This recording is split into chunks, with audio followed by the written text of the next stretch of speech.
Muy buenos días a todos. Por aquí otra vez yo, Mauricio, o mejor conocido como Mahmoud Abdelnaby. Hoy vamos a dar la segunda clase del Quórum de Elders, ex mormón, valga la redundancia. Y pues como el procedimiento de la iglesia indica que debemos de aquí hasta abril seguir escogiendo discursos de la Conferencia General de Octubre de 2020, hoy quiero comentar un poco acerca de uno que me llamó bastante la atención. El título del discurso es Tenga la paciencia su hora perfecta y tenedlo como gozo pleno. Este fue un discurso que dio el elder Jeremiah R. Yagi del Quórum de los 70, no sé de cuál quórum sea. ¿Sí? Este discurso fue dado, si no estoy mal, en la sesión del domingo por la tarde. Les voy a contar, mejor dicho, por qué me llamó la atención. Este es uno de los discursos, digamos, más tolerantes, más neutrales, por decirlo de alguna manera, de los que he mirado en la conferencia. Y debo reconocer que tiene razón en muchas cosas. Independientemente que seamos miembros de la Iglesia, santos de los últimos días, o no lo seamos, o que alguna vez lo hayamos sido, este discurso tiene principios verídicos que vale la pena resaltar. A continuación voy a leerlo y vamos a ir después de la lectura, vamos a comentarlo y sacar los puntos principales. El elder comienza de esta manera. Hace 2 años, Chad, mi hermano menor, pasó al otro lado del velo. Su transición al otro lado dejó un vacío en el corazón de mi cuñada, Stephanie, de sus 2 pequeños hijos, Brayden y Bella, y del resto de la familia. Una semana antes que Chad falleciera encontramos consuelo en las palabras que el elder Neil L. Anderson pronunció en la conferencia general.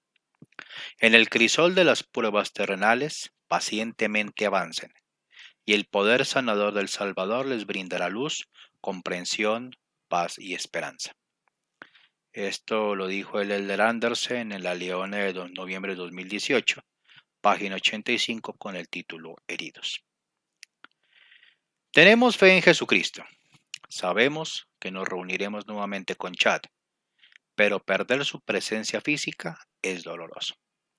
Muchas personas han perdido a sus seres queridos y es difícil ser paciente y esperar para volver a reunirnos con ellos. Durante el año anterior a su muerte sentimos que una oscura nube nos ensombrecía. Buscamos refugio en el estudio de las Escrituras, orando con más fervor y asistiendo al templo con mayor frecuencia. Las palabras de este himno captan los sentimientos que tuvimos en ese tiempo. El alba ya rompe, el mundo despierta y huyen las sombras de la oscuridad. Es el himno número 24, el alba ya rompe. Nuestra familia decidió que 2020 sería un año renovador.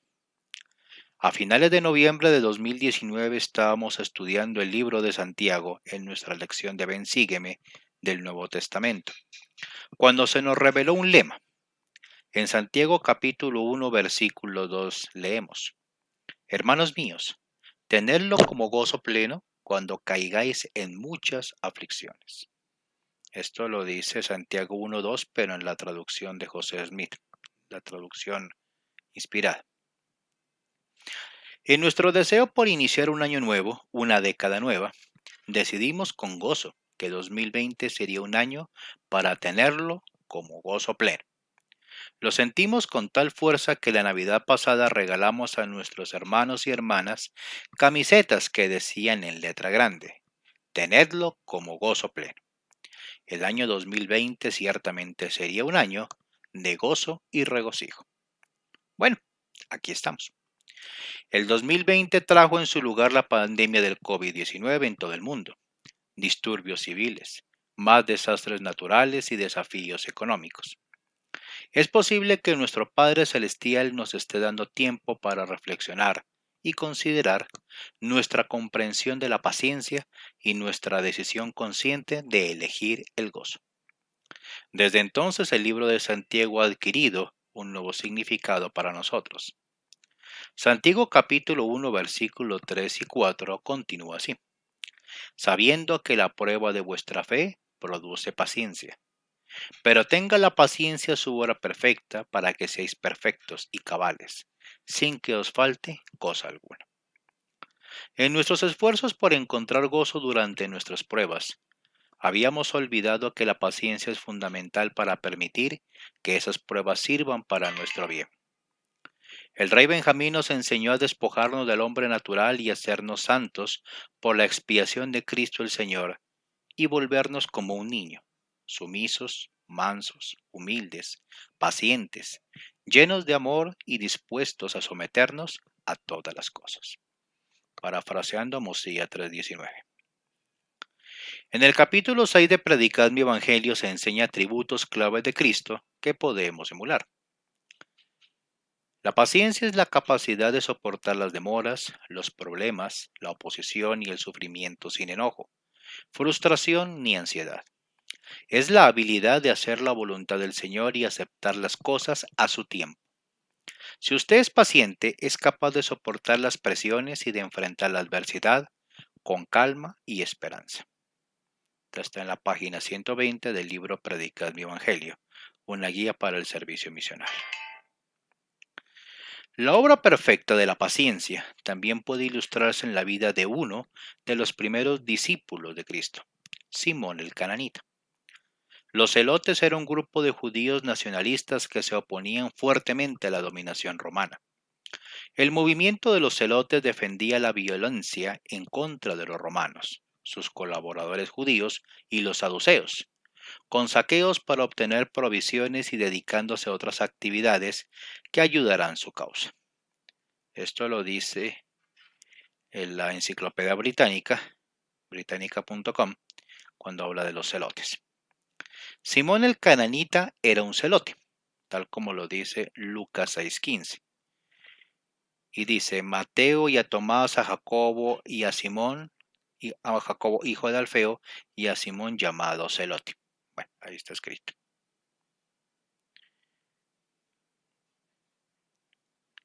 Metí el dedo mal. Bueno, entonces.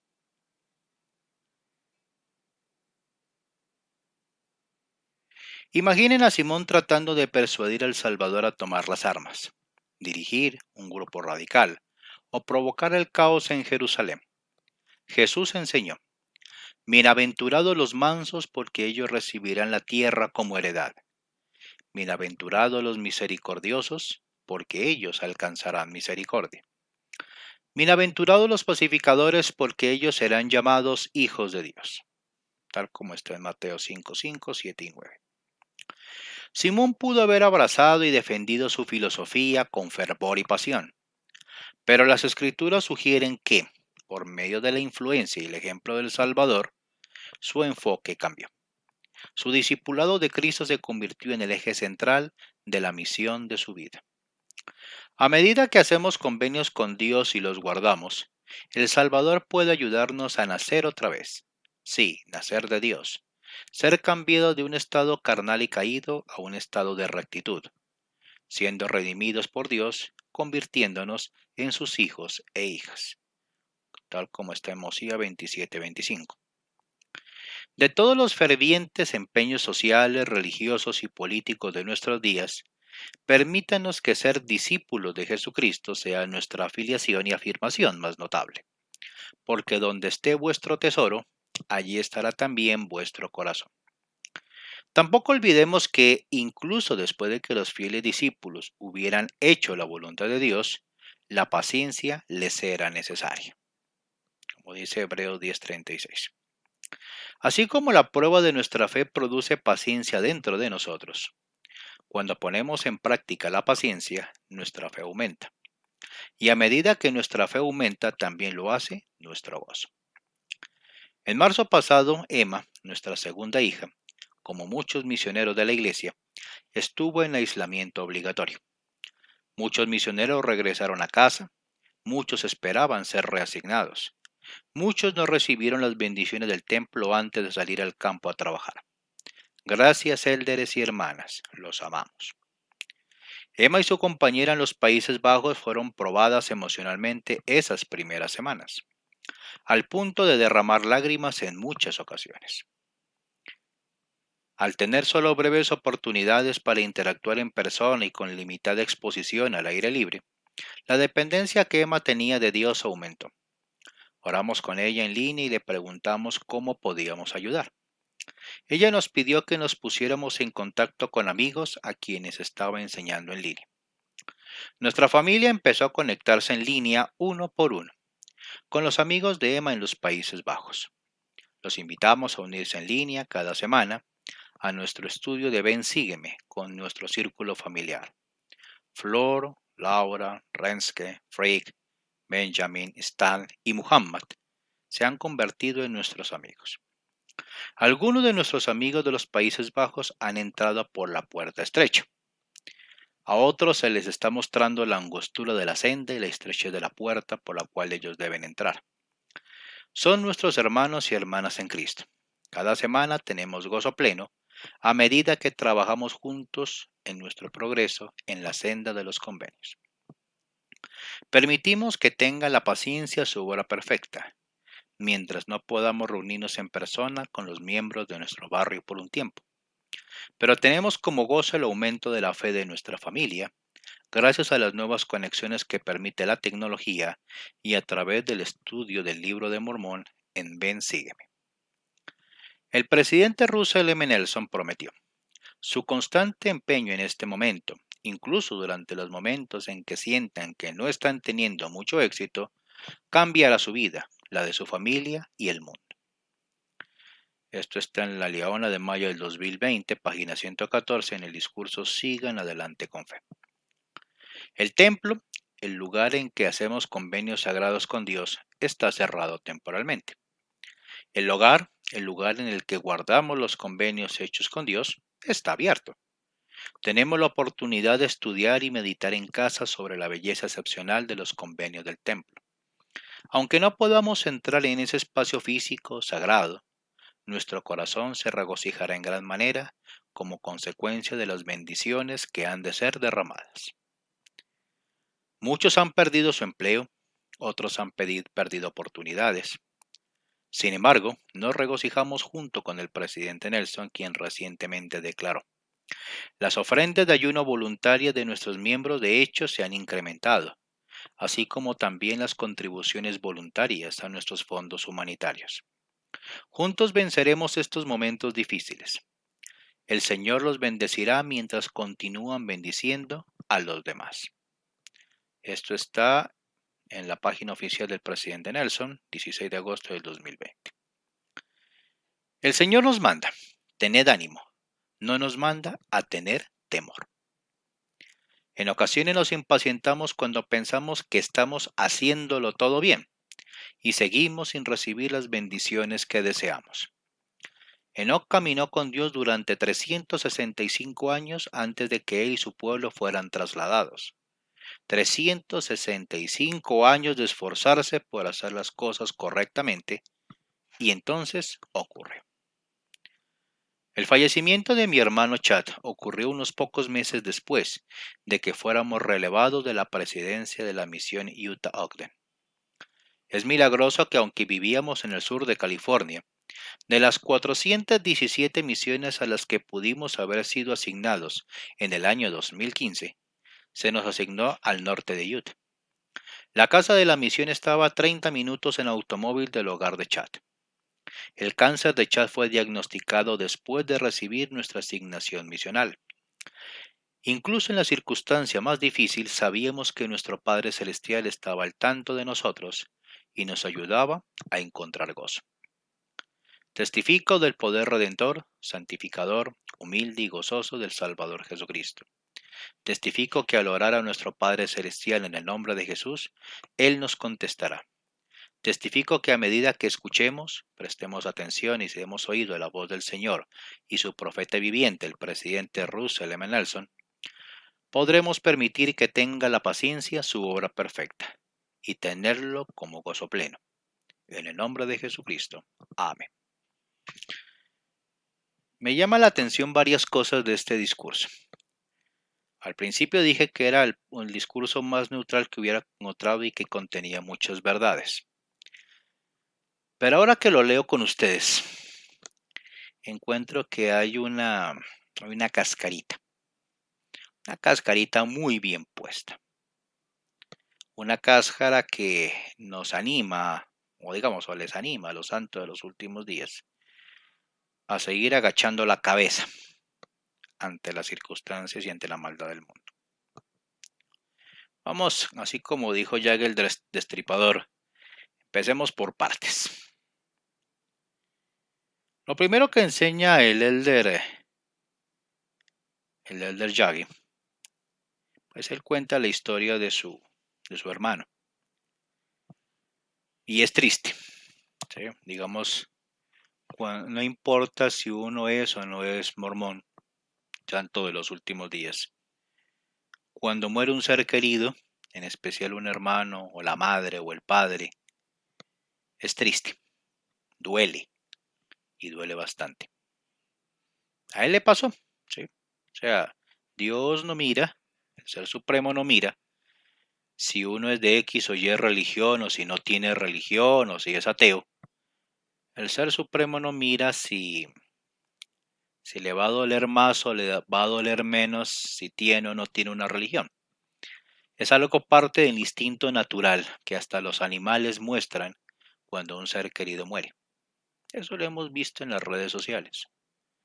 Sobre todo uno lo ve en esos videos donde un animalito es atropellado y llega otro y es capaz de enfrentarse a los carros por proteger a su compañero muerto.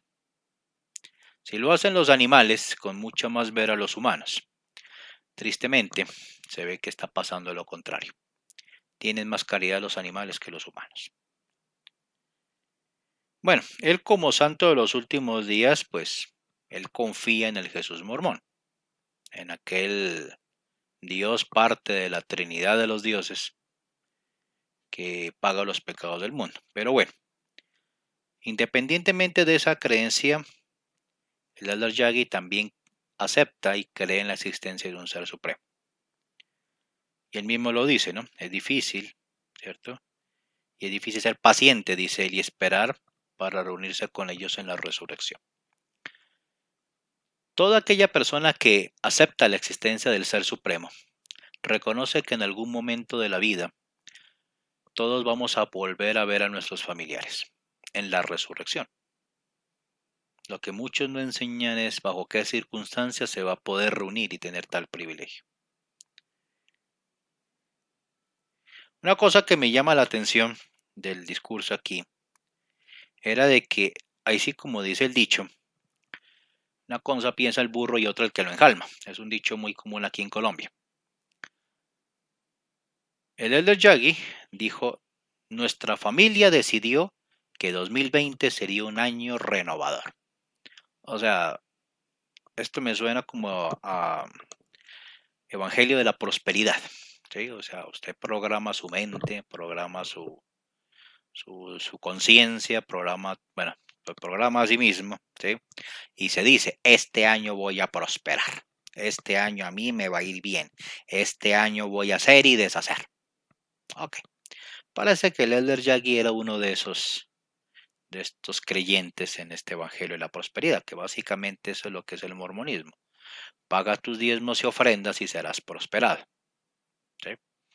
Y generalmente uno en la cabeza piensa que cuando se habla de prosperidad, se está hablando de que voy a tener de pronto un carro, voy a tener mi casa propia, voy a poder pagar mis deudas, voy a tener mi celular de alta gama, voy a poder pagar mis estudios, voy a pagar mi carro, voy a pagar mi casa, voy a pagar, voy a pagar, voy a pagar, voy a pagar. ¿Sí? Es decir, voy a tener dinero para comprar todo lo que mi corazón desee. Entonces, si el Señor Dios me da eso, ¿sí? Y si yo pago mis diezmos y mis ofrendas y tengo eso, pues soy bendecido. ¿Sí? Sin embargo, según el relato del mismo Elder Yagi, el Altísimo, digamos, de alguna manera mostró que eso no es así. Es decir, El verdadero evangelio de Cristo, o sea, el que Cristo enseñó, el que uno encuentra en el Nuevo Testamento, enseña otra cosa. El evangelio, tal como Jesucristo, la paz sea con él, enseñó, es que uno debe ser manso, sumiso y obediente a la voluntad de Dios. Esa es una verdad indiscutible y usted puede coger, sea o no sea santo de los últimos días, sea o no sea mormón, usted puede coger la Biblia y eso es lo que va a encontrar. Si Jesucristo padeció hambre, persecuciones, calumnias, cualquiera de sus seguidores puede pasar por la misma situación. Él mismo lo dijo en alguna ocasión. Las zorras tienen guaridas, las aves tienen nidos. El Hijo del Hombre no tiene donde poner su cabeza. Entonces, si eso es lo que realmente le pasó al Hijo del Hombre, ¿será que a alguno de sus discípulos le va a ir mejor? Pues si lo vamos a imitar a él, lo más probable es que no tengamos un estilo de vida próspero según los estándares de este mundo. Pero bueno, Elder Yagi pues se había mentalizado, se había programado mentalmente, dijo que iba a ser un año renovador, ¿sí? Y puso una frase, inclusive lo dice, ¿no? Tenerlo como gozo pleno. Esa era su frase de batalla, su frase de cajón para el 2020. Bien, entonces Dios dice que dio camisetas, ¿cierto? Tenedlo como gozo pleno y todos íbamos a ser felices y comer perdices, ¿cierto? Eso pensaba él, ¿cierto? Pero bueno, él mismo lo dice. El 2020 trajo otras cosas. Bueno, la pandemia del presunto bicho, disturbios civiles, desastres naturales, desafíos económicos. Hay una frase aquí que lo dice, no es posible. O sea, le cabe en la cabeza la posibilidad que nuestro Padre Celestial nos esté dando tiempo para reflexionar y considerar nuestra comprensión de la paciencia y nuestra decisión consciente de elegir el gozo. Esta es una cosa real, ¿sí? Eso es o sea, miremoslo de esta manera. O sea, muchos de nosotros perdimos nuestro trabajo, nuestra forma de vida por esta presunta pandemia, ¿sí? Que tal como lo han dicho muchos científicos, más que una pandemia es una infodemia, ¿sí? Es una psicodemia. O sea, estas situaciones que han pasado con el presunto bicho, lo que han mostrado es la inoperancia, ¿sí? La estafa del sistema privado de salud, en que hay muchas partes del mundo, y el descuido de estos gobiernos que patrocinan y alientan que el sector privado controle la salud de sus habitantes. Y lo podemos comparar con países a donde eso les importa un pepino, un rábano, y el Estado asume su responsabilidad plena, ¿sí? Nomás miremos el caso de China. Se dice que el virus empezó en China dizque por un murciélago, ¿sí? Dice que fue un murciélago. Otros dicen que de ese bicho fue procesado en un laboratorio en la ciudad de Wuhan y que ese virus se esparció pues gracias al sistema aéreo mundial, ¿sí? Entonces, o sea, hay muchas versiones, se ha oscurecido tanto el origen de ese bicho que básicamente estamos viviendo un dogma adicional al que ahora tenemos, ¿sí? Al principio decía que teníamos que andar puestos tapabocas, puestos máscaras, puesto guantes, puesto traje de bioseguridad y andar en la calle forrados. Mejor dicho, más decente salía vestirse al estilo de los enfermeros o los médicos de la Edad Media que tenían, si ustedes recuerdan, ese pico de ave. Respiraban mejor que con el tapabocas. Pero bueno, a causa de este bicho, recordemos historia patria, empezaron a aparecer los disturbios civiles. En aquellos países, por ejemplo, recordemos tristemente Ecuador, donde uno podía ver en las imágenes de la prensa privada los muertos tirados en la calle, los muertos incinerados en la calle, ¿sí? Y eso se volvió un, pues, digamos, un trending, ¿sí? volvió viral en las redes sociales, en los noticieros viendo eso. Más sin embargo, uno se pone a pensar, bueno, el origen del bicho fue en China. Ahorita en China tranquilamente uno puede salir sin tapabocas. Puede salir, puede rumbear, puede andar en centros comerciales, los negocios están abiertos. Recordemos que China, un país al que se lo considera no democrático, tuvo la fuerza y la habilidad de hacer 2 hospitales en 15 días. 2 hospitales, ¿sí? Es decir, China mostró que no hay necesidad de ser un país, entre comillas, democrático para darle salud a su pueblo. Comparemos al país más democrático de la Tierra, que es Estados Unidos.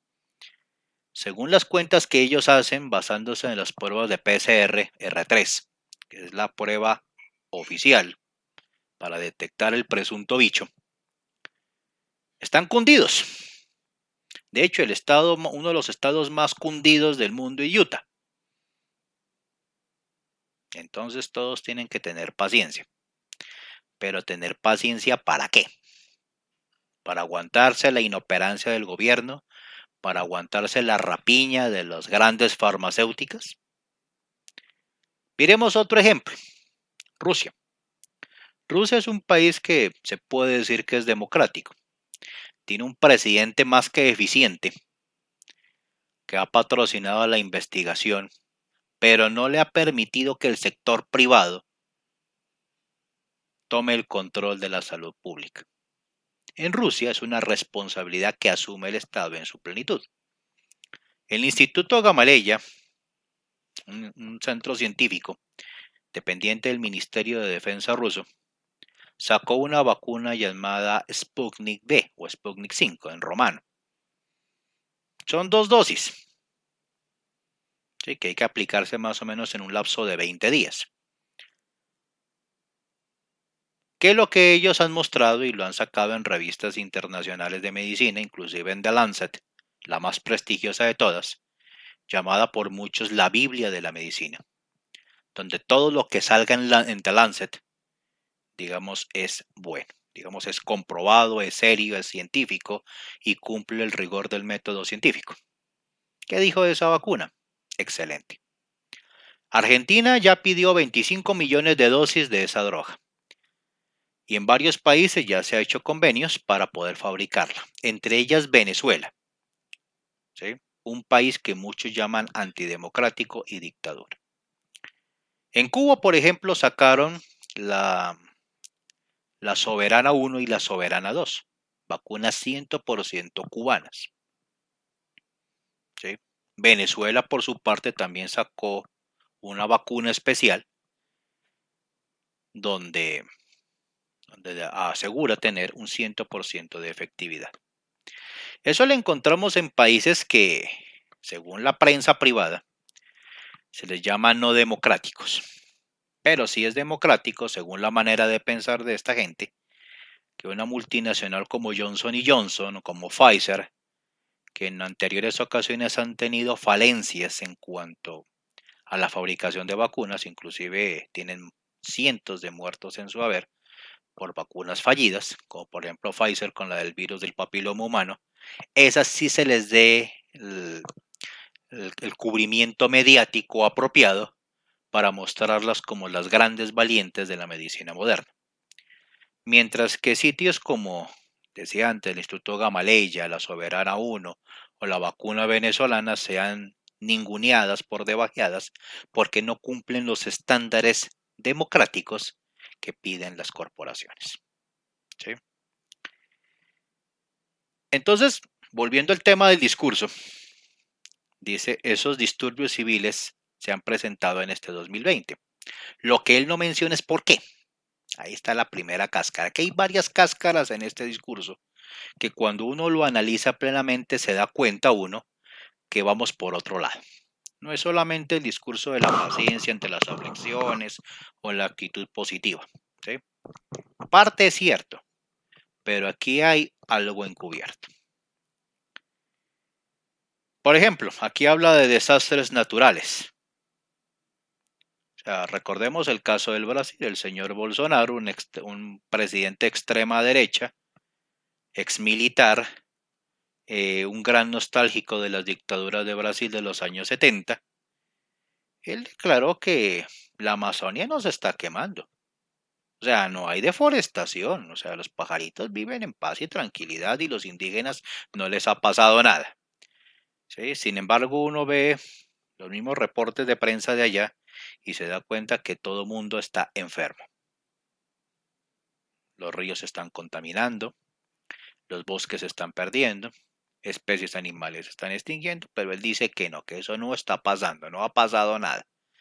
Se parece como aquella serie de televisión de los años 60, Los Héroes de Hogan, cuando el sargento Schulz, que era el que, digamos, cuidaba a los prisioneros de un campo de concentración del mal llamado partido nazi, cuando el pastelero de que vivía entre los presos le hacía un pastel bastante grande, ¿sí? Cuando había que sobornarlo, él no se lo sobornaba con plata, sino con comida, él siempre le hacía un pastel. Entonces el sargento Shu siempre le decía a la gente, le voy a decir al coronel Klink lo que están haciendo. Entonces aparecía, creo que se llamaba Pierre, el pastelero francés, y le ponía su pastelote. Y cuando lo veía se le abrían los ojos, pasaba la lengua y decía, no sé nada, no he visto nada, no conozco nada, no he sabido nada, no sé nada de ustedes, no los conozco. Y se llevaba tranquilamente su pastel para que se lo comieran.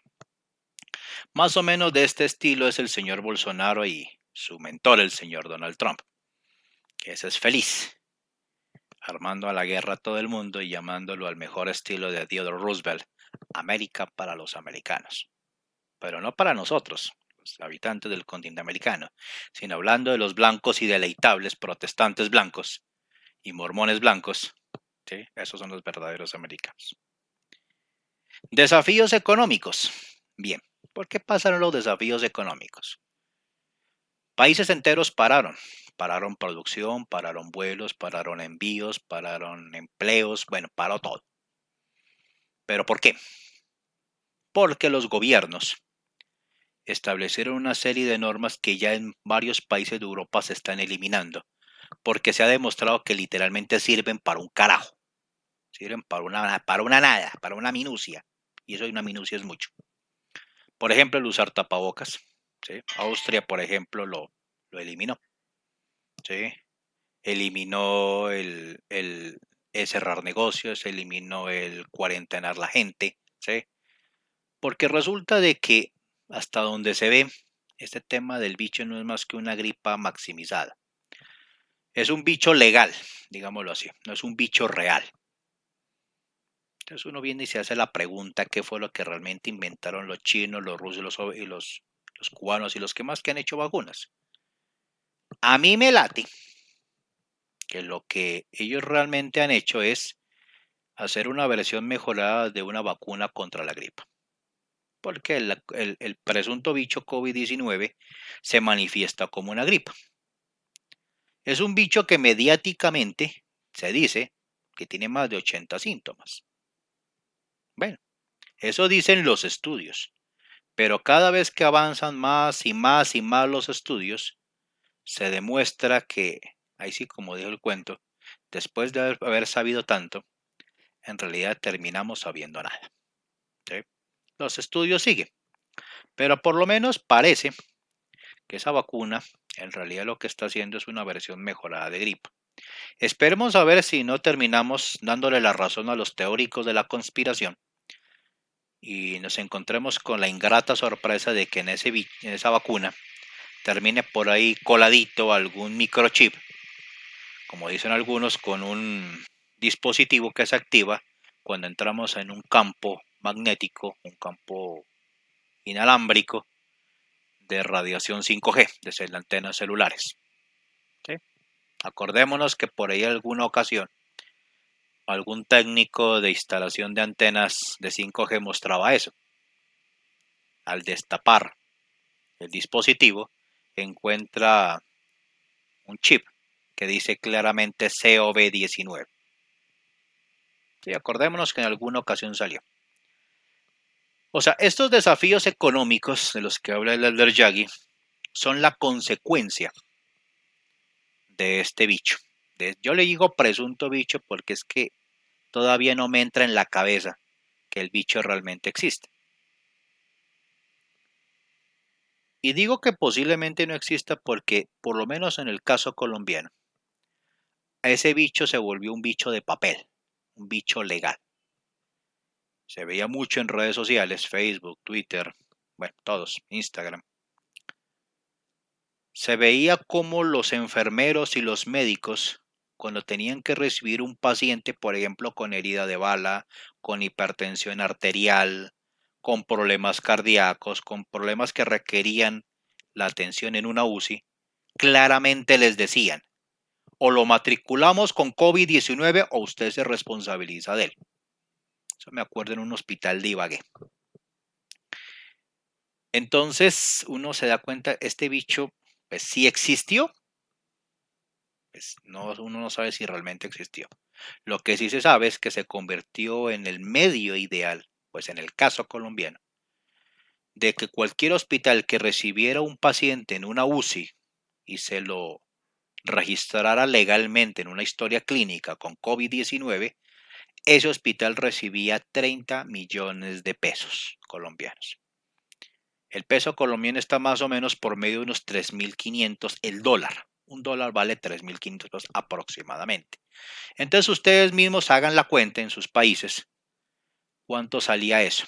Si yo tengo, por ejemplo, 40, 50, 80, 100, 200, 500 pacientes en una cama, en una UCI, perdón, ¿sí?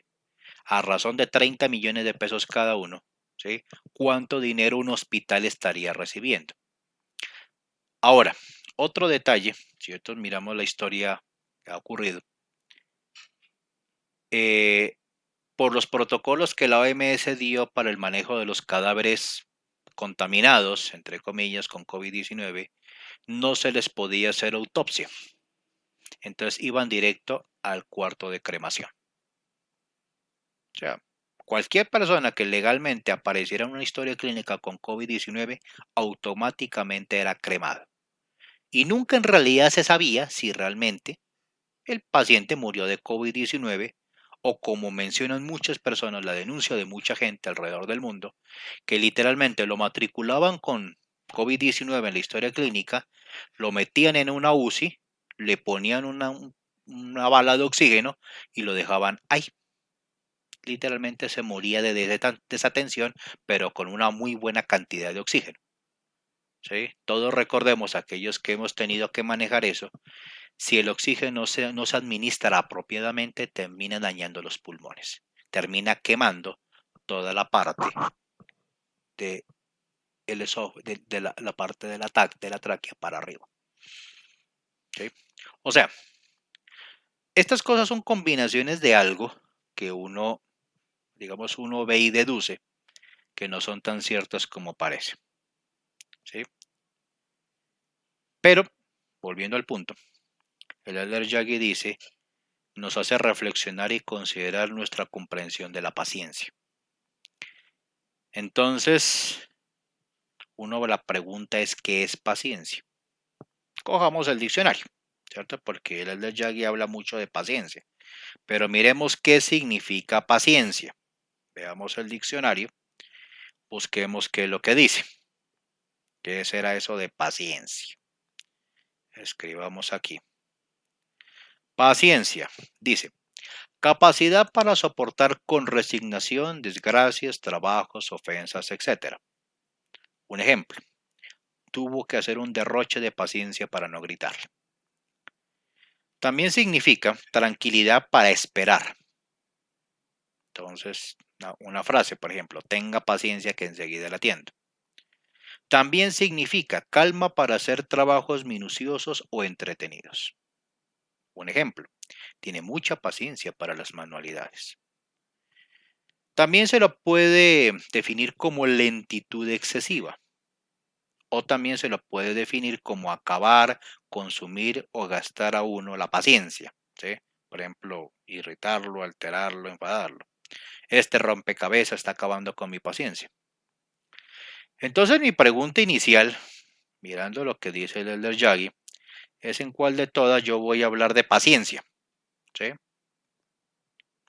Digamos, de soportar como con resignación las desgracias, los trabajos, las ofensas. Bueno, ¿cierto? A veces tenemos que aguantar situaciones que, digamos, si fuera de otra manera, uno literalmente los manda al carajo.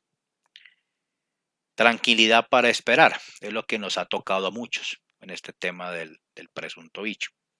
Paciencia, tranquilidad para esperar, ¿cierto? A que las cosas cambien, ¿sí? Entonces, cuando uno mira el discurso del Elder Yagi, aquí está hablando de varias, en realidad está hablando de varias clases de paciencia, ¿sí? Por ejemplo, la paciencia cuando muere un ser querido, ¿sí? Esa nos toca a todos. Paciencia, o sea, poder desarrollar la tranquilidad para esperar que el entorno mejore un poquito en el asunto laboral, el asunto de dinero, ¿sí? Hay muchos que están hasta el cuello con deudas, ¿sí? ¿Por qué? Porque el mismo sistema financiero, eso sí es bueno para exigir y cobrar las cuotas, los servicios públicos, la cuota de la tarjeta de crédito, la cuota del celular, la cuota del carro, la cuota de la casa, la cuota, ¿sí? Como bien lo decían ellos mismos en alguna ocasión, antiguamente teníamos que darles vestido, comida y vivienda. Ahora no. De aquí en adelante tendrán que pagarnos por esas cosas. Ok, siguiendo con el discurso, dice, la prueba de vuestra fe, citaba Santiago, la prueba de vuestra fe produce paciencia, pero tenga la paciencia su obra perfecta para que seáis perfectos y cabales sin que os falte cosa alguna. Esa es una realidad. Uno muchas veces debe esperar el momento oportuno para poder hacer las cosas. O sea, la realidad de la vida es que uno no puede siempre decidir cómo, cuándo y a dónde hacer las cosas. No siempre, ¿sí? A veces se puede hacer, ¿no? A veces no. Entonces, esa es parte de la paciencia, ¿sí? Esperar con tranquilidad, ¿cierto? Que el momento oportuno llegue. Aquí hay una cosa importante que dice el Elder Yagi. Una cosa que dice el Elder Yagi es relacionada con, digamos, con digamos, la manera de ser de un verdadero discípulo de Cristo, ¿sí? Un verdadero discípulo de Cristo es como un niño, pero hay que saber interpretarlo, ¿sí? O sea, el hecho de ser como un niño no necesariamente significa que uno debe ser crédulo como un niño, sino que uno debe de ser, como lo dice aquí, sumiso, manso, humilde, paciente, lleno de amor y dispuesto a someterse a todas las cosas que el Señor su Dios les mandare. No lo que le digan los líderes religiosos de turno, sino lo que el Señor su Dios les mandare. Y en eso claramente en el libro de Mosía, el personaje llamado el rey Benjamín lo dice. Dice, dispuesto a someterse a cuanto el Señor juzgue conveniente infligir sobre él, tal como un niño se somete a su padre. ¿Sí? El Señor Dios del universo sabe todas las cosas, nosotros no. ¿Sí? Pero una cosa es someterse a lo que el Señor Dios mande y otra cosa muy diferente es lo que las autoridades de la iglesia, sea la iglesia que sea o la religión que sea, digan. Entonces, ¿uno en qué se basa? Pues básicamente lo que digan los libros sagrados. ¿Sí? La Biblia tiene un pequeño, chiquitín, pequeñín, tontín problema, ¿no? Es un libro que en muchas ocasiones se contradice. Manda a decir una cosa en una parte y en otro dice lo contrario, ¿sí? Pero cuando uno mira esa contradicción, la contradicción viene de un intérprete de las escrituras, no de lo que aparece como Dios diciendo hagan esto o hagan aquello. Ok, aquí hay una parte del discurso que me llama la atención y es la de cuando habla de Simón el Cananita. Aquí donde viene la cáscara. Y es una cáscara grande. Él habla de Simón el Cananita y habla de su vida antes de ser uno de los dos apóstoles originales. Hablaba de los que era uno de los que pertenecía al grupo de los celotes.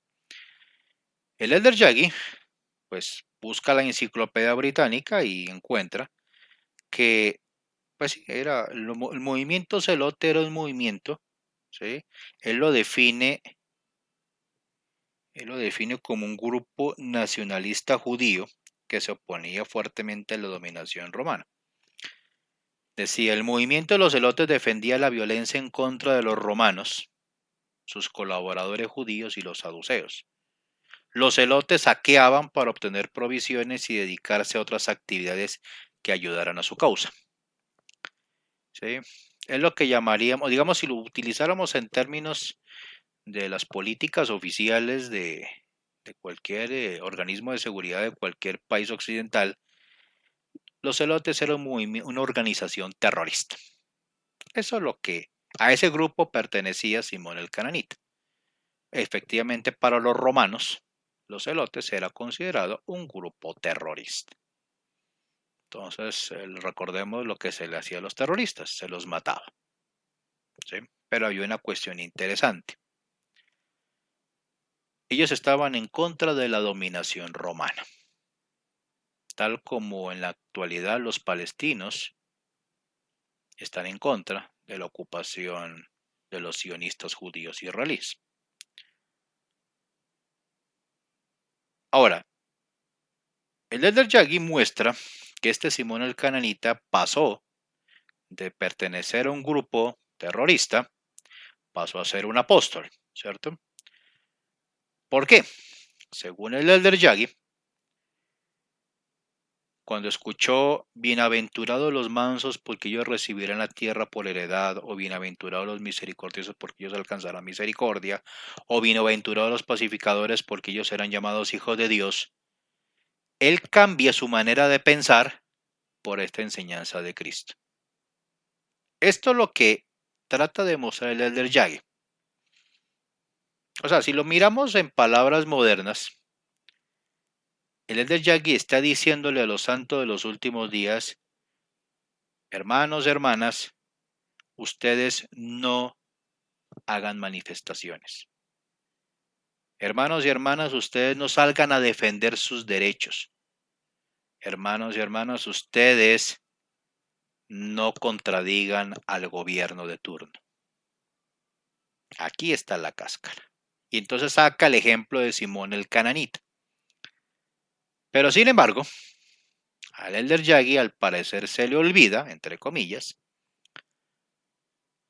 que el mismo que dijo bienaventurados, bienaventurados, bienaventurados, fue el mismo que dijo yo no he venido a traer paz a la tierra, sino a traer espada. ¿Sí?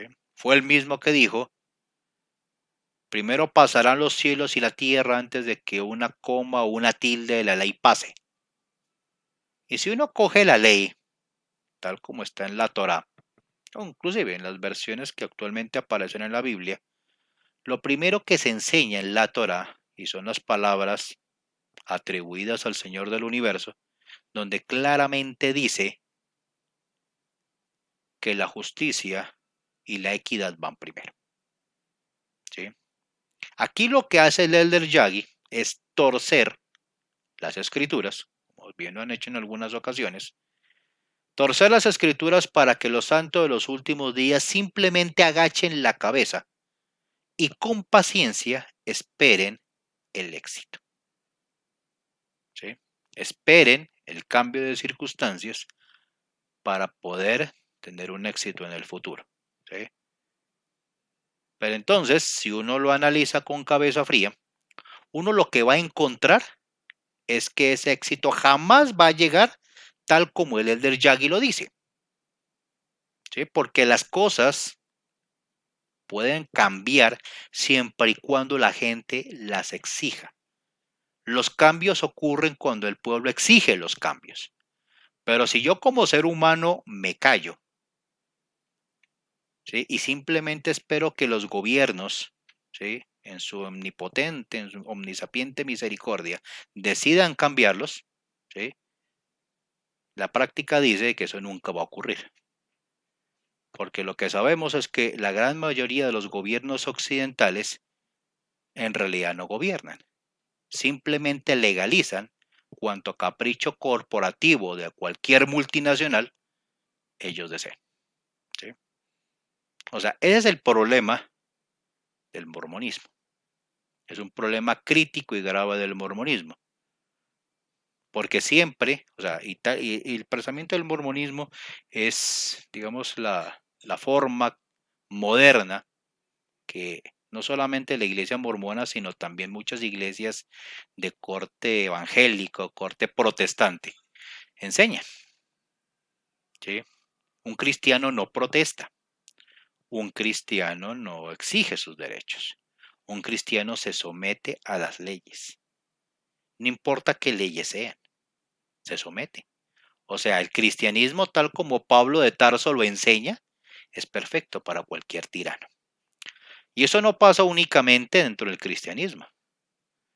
Por ejemplo, en el caso del Islam de los sunitas, tienen una manera de pensar muy similar. ¿Sí?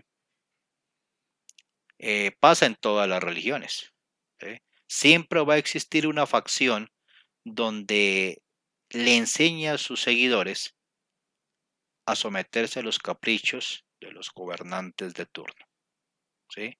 Que la gente no protesta, que la gente no exija, que la gente no reclame. Una persona así, según ellos, no es un buen cristiano, no es un buen musulmán, no es un buen budista, no es un buen judío. ¿Sí? Una persona que exija sus derechos no es una buena persona.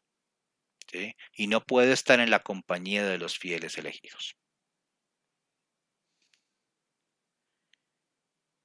Por eso, inclusive cuando uno más adelante en el discurso del Elder Yagi lo muestra, nos dice, permitamos que ser discípulo de Cristo sea nuestra afiliación y afirmación más notable. ¿Sí? O sea, aquí donde se confunde la paciencia con la estupidez. Entonces, complicado el tema. En otro punto del discurso, pues él habla de una de las hijas de él que estaba en Países Bajos y pues como no podían, muchos de ellos no han podido salir todavía, hacen su misión encerrados en un cuarto, hablando por redes sociales, hablando por Skype, por Zoom y por cualquiera de los sistemas de videollamada. Pues digamos aquí cuenta la experiencia de cómo le ayudaban, ¿no? Pues al Elder Yagi se le ocurre pues dar la clase de escuela dominical en línea e invitar a algunos investigadores. Entre ellos hay un Muhammad, o sea, en Holanda. Todos sabemos que Holanda es un país lleno de musulmanes sunitas. Pero dice, muchos dicen que se han bautizado, otros que están aprendiendo cómo entrar en la senda, pero no da cifras. Si lo aplicamos en la práctica significa de que la gente los escucha, pero ninguno le para bolas, ninguno le presta atención. O sea, es complicado poner a una persona así. Yo recuerdo un poquito de historia patria, me pasó a mí, una cuestión parecida. A mí me tocó casi 2 meses. Era el año 1990, más o menos por estas épocas, por octubre, noviembre, diciembre, en la ciudad de Cartagena, en Colombia. Me habían asignado un área, una rama en esa época, creo que ahorita es un barrio, era la rama Torices. Es complicado cuando uno le toca enseñar encerrado en la casa, pero a mí me tocaba un poquito más fácil. Era la época en que se había recrudecido la violencia con el narcotraficante Pablo Escobar Gaviria y pues los misioneros norteamericanos habían tenido que salir. Entonces se había recrudecido el problema ahí y la presidencia de misión nos dijo que no podíamos salir después de las 6 de la tarde. Después nos dieron la orden de que no podíamos definitivamente salir a ninguna hora porque estaban colocando bombas, pasando personajes en moto con armamento pesado, acribillando a cuanto gringo o parecido a gringo tuviéramos. Entonces, en esa lista estábamos nosotros, los misioneros. Entonces le dijimos a los investigadores que teníamos que si querían seguir recibiendo las charlas, pues tenían que ir a nuestra casa. Solamente hubo una pareja, dos personitas, fueron los que recibían las charlas. Es bonito cuando uno tiene que coger a una persona y enseñarle ciertas cosas, digamos, en el ambiente de la casa de uno. Y en esto el Elder Yagi tiene razón. O sea, la tecnología ahorita nos permite hacer esas cosas.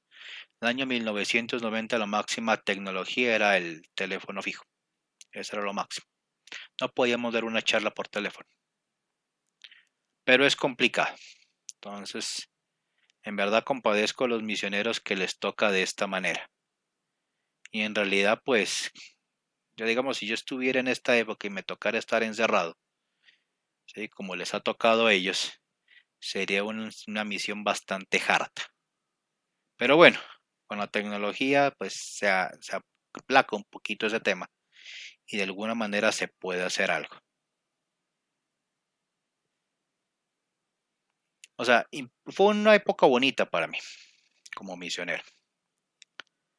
Hasta donde sé, ese personaje a quien yo le enseñé era un niño de 8 o 9 años. Creo que ahorita es presidente de Estaca.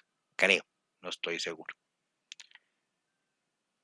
Lo único que yo pude ver es que cuando uno le enseña bien a una persona ciertos principios, se puede ver el cambio y se puede ver el liderazgo.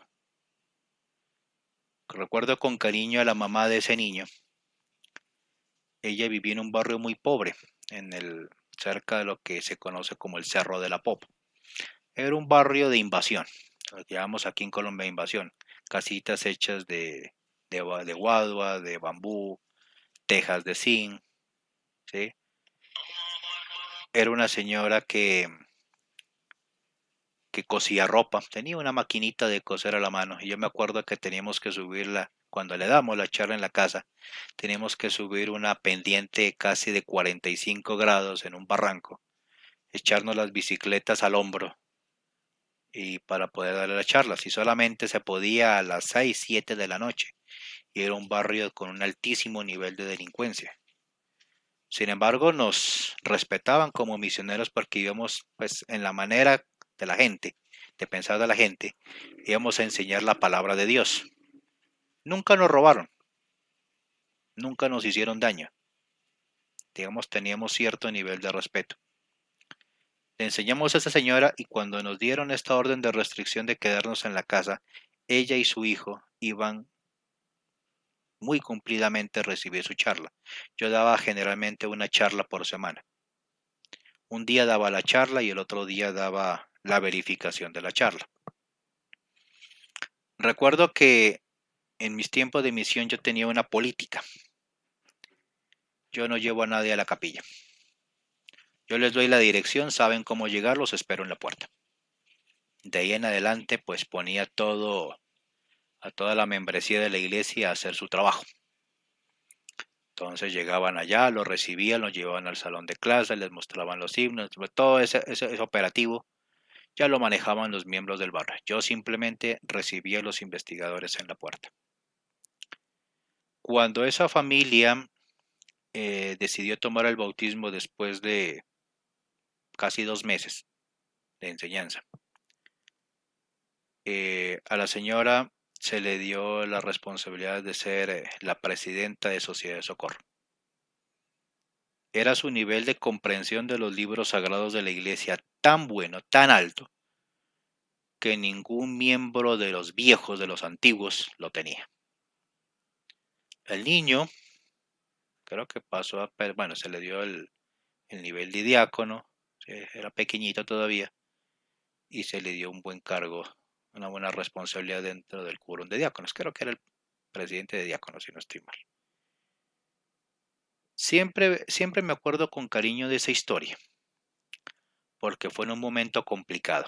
Y yo aprendí como misionero una regla de vida. Cuando uno quiere hacer algo, encuentra los motivos para hacerlo.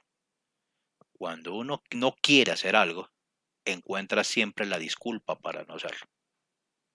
Yo vi que cuando una persona quiere aprender del Evangelio, bueno, o con lo que yo conocía como Evangelio, simplemente es hacerlo, tomar la iniciativa y hacerlo. Si hay un maestro con la disposición y la paciencia para hacerlo, siempre habrá un alumno dispuesto a aprender. Esa fue la experiencia que me dejó a mí ese tiempo de encierro por esta situación de seguridad. Bueno, básicamente eso es lo que yo puedo deducir de este discurso del Elder Yagi, ¿sí? Por eso le decía que tiene sus cascaritas. Yo quisiera, para terminar, decirles a todos que una cosa es ser manso y otra cosa es ser menso. Es decir, como ser humano, debo tener paciencia en muchas situaciones, en muchas circunstancias. Yo no puedo mover el mundo, yo no puedo controlar el destino de otros, no puedo controlar las decisiones de otros, ¿sí? Pero puedo controlar las mías, ¿sí? Muchas de las cosas que estamos pasando en la actualidad, más que todo se pueden resolver teniendo paciencia y esperando el momento propicio. Pero mientras llega ese momento propicio, uno debe irse preparando mental, física, intelectualmente, para que cuando llegue el momento podamos actuar de manera efectiva, ¿sí? Ahorita con todos los problemas que hay en este mundo, muchos no podemos hacer lo que quisiéramos hacer, ¿sí? Pero hay cosas que sí podemos hacer. Entonces, las que sí podemos hacer, hagámoslas, ¿sí? Tengamos paciencia, esperemos con tranquilidad, ¿sí? El momento propicio, ¿sí? Hay cosas que no vamos a resolver nunca, como le pasaba al Elder Yagi. Él no podía controlarle el cáncer a su hermano. Él no podía controlar que su hija en Países Bajos tuviera que estar encerrada. Él no podía controlarlo. Había normas, o existen todavía normas legales que impiden ese trabajo.